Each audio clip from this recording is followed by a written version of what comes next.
Okay, folks, thanks for tuning in. This is just a review on a bad light.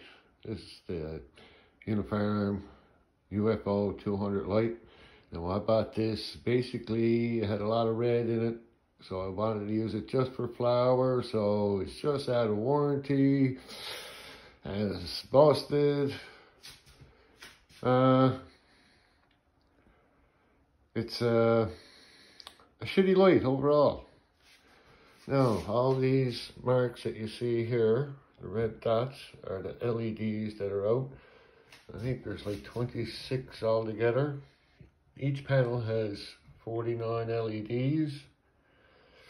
Now, I'll tell you the reasons why it's a shitty light. Okay, one, I can't get any response from them on getting some parts. I don't even know if it's worth fixing anyway, because a few things I'll show you now. It is the panels, it's not the power supply, but I'll show you about that later. Okay, all these LEDs are gone. There's not one blue LED left. A few of the 27Ks or whatever they are okay. Some are gone. But there's not one blue spectrum LED left on either panel. And as if you can see, two of them, most LEDs most of them are in the same place.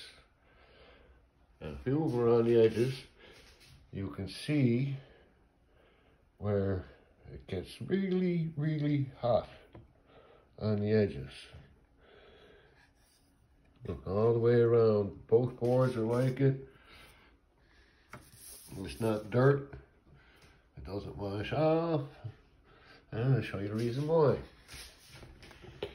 For a quantum board style panel, it should be full coverage on the back with a heat sink. And here they got, maybe an inch, over an inch on either end. So I wonder why it's turning brown and burning on the edges. It's not dissipating the heat. So, and you can see it on the bezels too, where it's touching the board, it gets hot. Not a good idea, have plastic burning. Right there. Now I got 20 odd years experience fixing electronics, telecommunications equipment, power supplies included in that equipment. And for something that's supposed to, okay, there's two power supplies, and this is one that I took out. A small little board that doesn't look like it would supply 100 watts to me. All Chinese junk, right?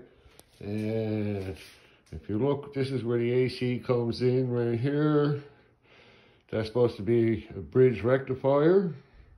Those two black things with the silver stripe, they turn AC into DC. They're only using two. So that's not a very good class of power supply. Usually a class A, you'll have 4 of those. But that's not very good. And a small little transformer, I doubt that can supply 100 watts. And this heatsink, right? Yeah. Junk. I'll never buy another Unifarm again. Not very good. Not very good at all. Actually, that's where the AC comes in, but that don't matter. Junk. I'll never buy another one.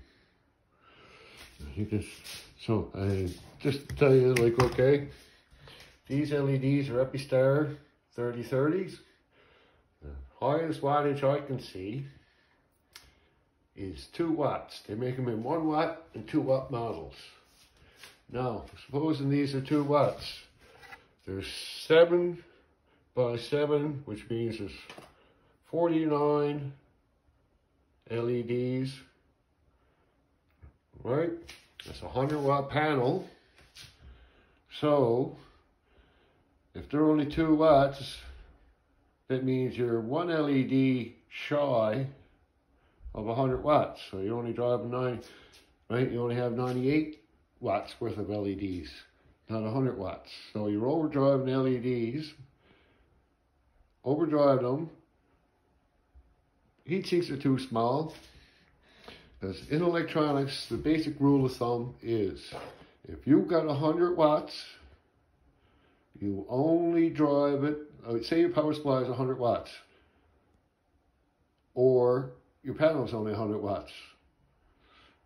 You only drive it to 70%. That's where it's most efficient. It's not going to put a strain on the system. Shouldn't overheat, because it's designed to do 100, but you step it down a bit to 70.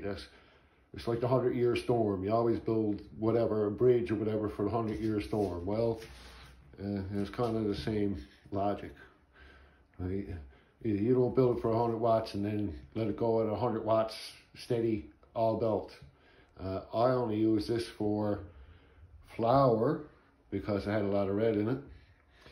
I got it after I had my Vipar TC600, and my TC600 has been used for veg, flour, everything, and it's still going strong.